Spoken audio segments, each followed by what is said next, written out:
Halo semuanya, perkenalkan aku Cindy Amalia, biasa dipanggil Cindy. Aku merupakan salah satu mahasiswi dari program studi bimbingan konseling Unika Atmajaya Jakarta. Nah, di kesempatan pada hari ini aku mau ngajak teman-teman semua bahas suatu tema yang fenomenanya akan terjadi pada teman-teman atau mungkin sedang terjadi pada teman-teman sendiri. Temanya adalah seperti yang terpampang pada layar teman-teman, ready for puberty. Nah, artinya siap buat pubertas. Nah, sepenting apa sih pubertas itu sehingga kita harus siap menghadapinya? Terus, sebenarnya apa pubertas itu? Jangan-jangan teman-teman belum pernah dengar nih kata-kata pubertas. Yang pernah dengar, good. Yang belum pernah dengar, enggak apa-apa sama sekali. Enggak apa-apa. Kenapa? Karena pada hari ini kita bakalan bahas itu secara mendalam dan mendetail agar diharapkan nanti ilmu ini bisa teman-teman terapkan secara bijak. Oke? Let's go! Nah teman-teman, sebelum kita masuk lebih dalam mengenai pubertas, kita harus tahu dulu nih, apa sih pubertas itu? Nah, pubertas adalah proses transisi dari masa anak-anak menuju dewasa yang biasanya ditandai dengan perubahan fisik, psikis, serta kematangan fungsi seksual. Masa puber sendiri merupakan masa transisi dan tumpang tindih. Dikatakan masa transisi karena masa pubertas adalah peralihan dari kanak-kanak ke masa remaja. Dikatakan tumpang tindih karena ciri-ciri biologis anak-anak itu masih dimiliki oleh teman-teman semua, tapi teman-teman juga udah memiliki ciri-ciri dari remaja. Nah, selanjutnya kapan sih sebenarnya usia masa-masa pubertas itu gitu. Tapi sebelumnya aku mau kasih tahu nih, pernah ada penelitian bahwasannya di Indonesia itu tanda-tanda pubertas terjadi 90% dialami oleh anak usia SMP. Ya, usia teman-teman sekarang ini yaitu berkisar antara 12 sampai 15 tahun. Nah, usia anak dalam memasuki masa pubertas ini tidak selalu sama. Jadi sebenarnya usia itu bukan patokan, tapi menurut National Health Service, anak perempuan itu lebih awal dalam menghadapi masa pubertas, yaitu mulai dari umur 8 sampai 13 tahun, sedangkan anak laki-laki mulai dari umur 9 sampai 14 tahun. Nah, jadi jangan heran teman-teman kalau teman-teman perempuan lebih tinggi biasanya pada masa-masa ini ketimbang sama anak laki-laki. Pada masa dewasa ternyata anak laki-laki itu melebihi tinggi dari teman-teman perempuannya yang tadi sudah duluan tumbuh nih di masa dewasanya. Itu normal terjadi. Nah teman-teman, sekarang kita masuk ke tahapan-tahapan dari pubertas itu sendiri. Nah ternyata pubertas itu terdiri dari 3 tahap. Tahapan yang pertama adalah pra-pubertas. Nah tahapan ini terjadi 2 tahun sebelum masa pubertas. Nah ditandai dengan anak-anak mengalami perubahan fisik yang menandakan kematangan seksual.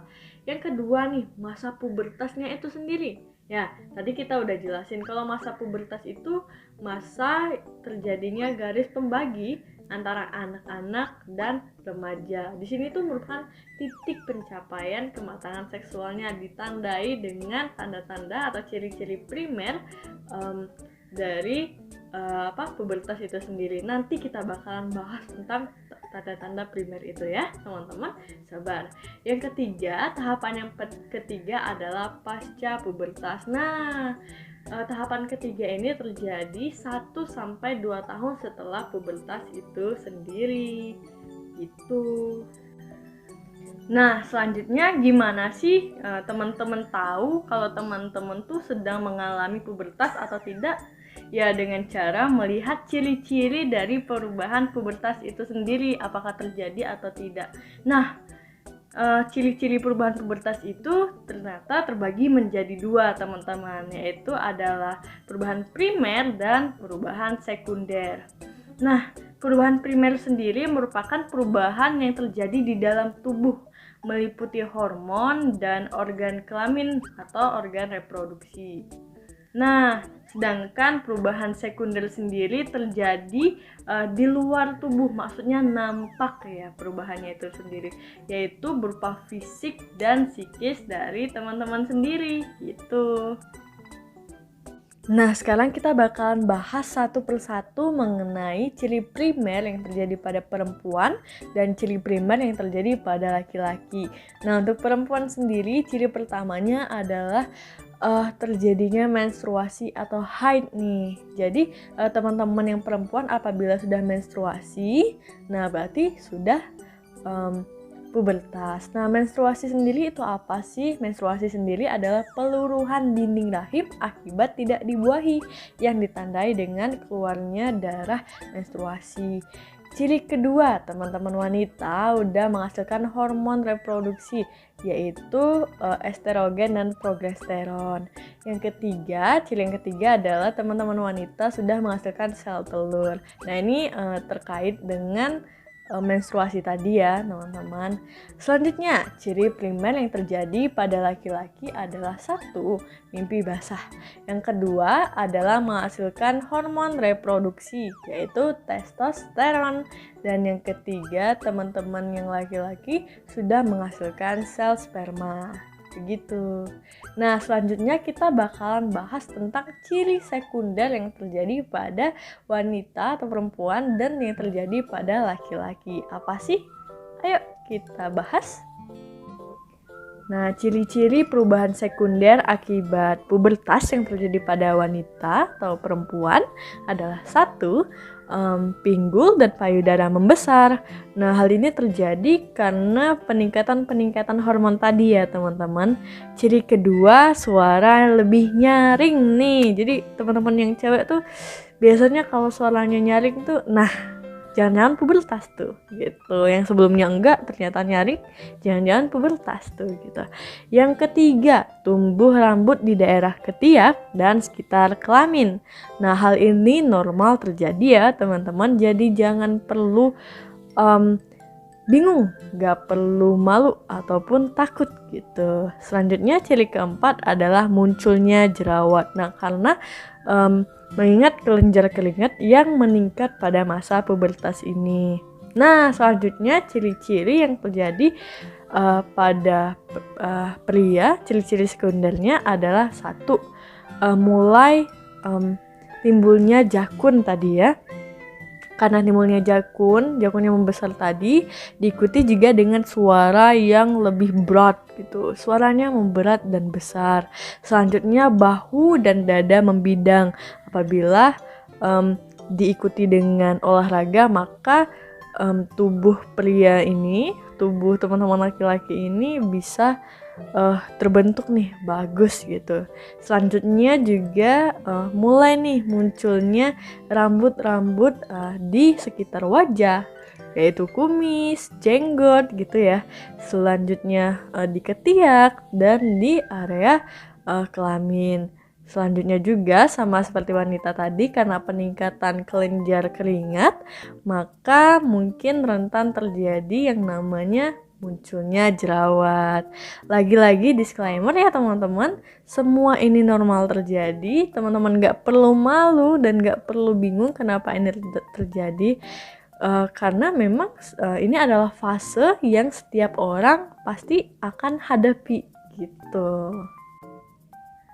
Nah teman-teman, kalau tadi kita bahas perubahannya lebih ke fisik, sekarang kita bakalan geser ke yang emosional atau psikisnya nih. Ternyata selain perubahan fisik, kita juga berubah loh secara emosional. Apa aja sih perubahannya? Perubahannya ada 5 nih di sini. Yang pertama, emosi tidak stabil. Nah, teman-teman jadi mudah tersinggung nih. Kayak kemudian gitu. Kadang-kadang senang, tiba-tiba malah gak mood gitu. Pokoknya emosinya nggak stabil gitu. Selanjutnya karena emosinya tidak stabil ini, teman-teman lebih cari kasih sayang nih sama teman-teman terdekat, lebih mulai cari perhatian gitu-gitu. Nah, ciri yang kedua adanya rasa ingin tahu yang besar. Teman-teman mulai bertanya hal-hal yang memang menarik nih buat teman-teman. tanya ini, tanya itu, lihat Google ini, lihat video itu. Nah, rasa ingin tahu ini sendiri teman-teman harus jaga jangan sampai kelewatan melebihi batas-batas norma yang sudah memang ditentukan oleh lingkungan kita. Selanjutnya, perubahan psikis ketiga adalah teman-teman mulai mencari jati diri. Nah, teman-teman mulai mencoba hal-hal baru nih, ikut ekskul ini, atau ikut kegiatan itu, ikut les ini, ikut kursus itu, atau coba game ini, gitu-gitu. Pokoknya teman-teman mulai cari hal-hal baru untuk mencari siapa sih aku ini, apa yang aku minat, potensiku apa sih. Nah, gitu-gitu teman-teman. Nah, selanjutnya nih, yang kakak rasa teman-teman semua akan relate nih, kayak bukan tiba-tiba sih, teman-teman mulai tertarik dengan lawan jenis nih, mulai cari-cari perhatian sama lawan jenis, mulai bersolek, melawat diri, menjaga penampilan, kayak jaim-jaim gitu loh di depan-depan teman-teman lawan jenis gitu. Nah, dan yang terakhir adalah teman-teman merasa nggak mau tergantung pada orang tua. Kayak teman-teman tuh ingin diakui kalau aku tuh bisa loh pak, aku tuh bisa loh ma, gitu. Contohnya nih, yang misalnya waktu SD teman-teman sendiri tuh masih diantar gitu ke sekolah. Waktu SMP teman-teman gak mau diantar, malah malu buat diantar.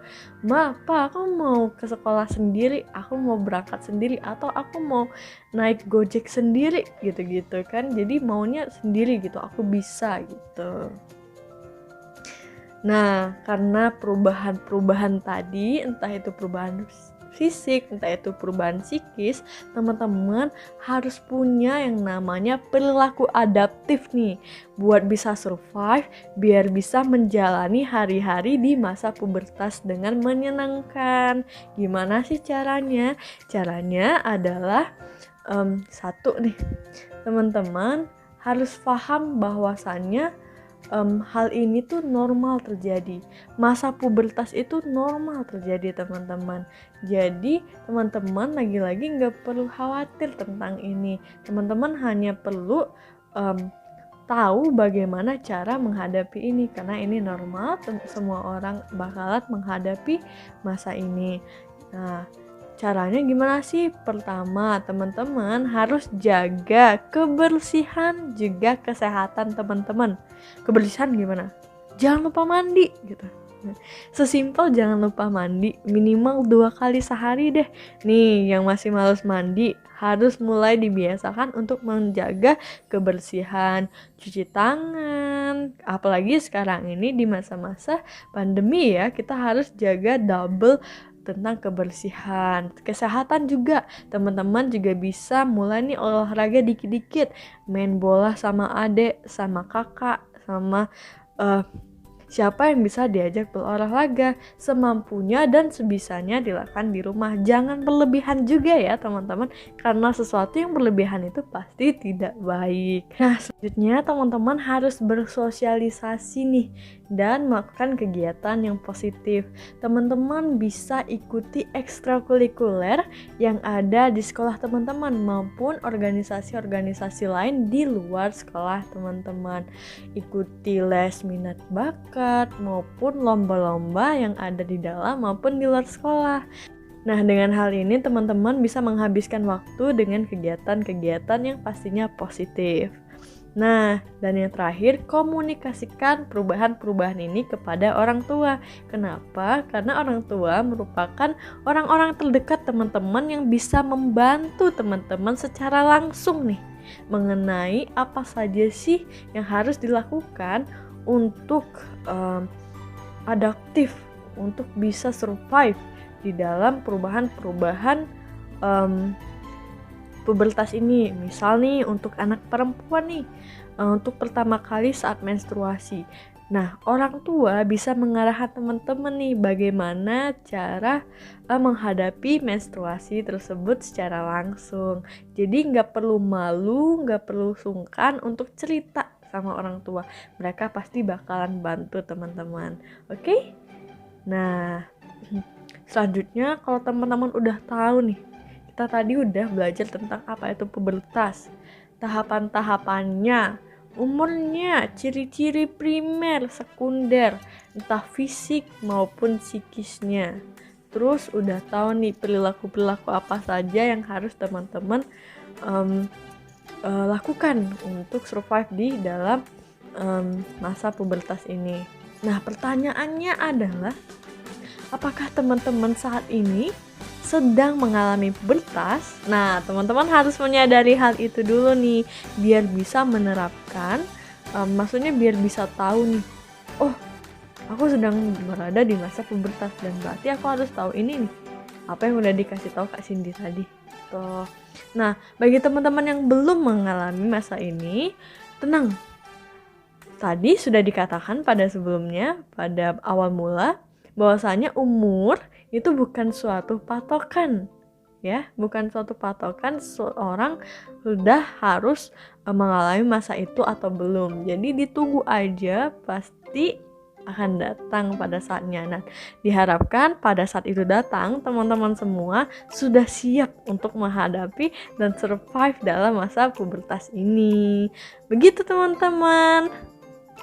Tidak terasa ya bahwasannya pertemuan kita pada hari ini sudah sampai di penghujung. Semoga ilmu-ilmu pada hari ini teman-teman bisa gunakan secara bijak ya. Dan stay healthy. Bye-bye. Sampai jumpa lagi.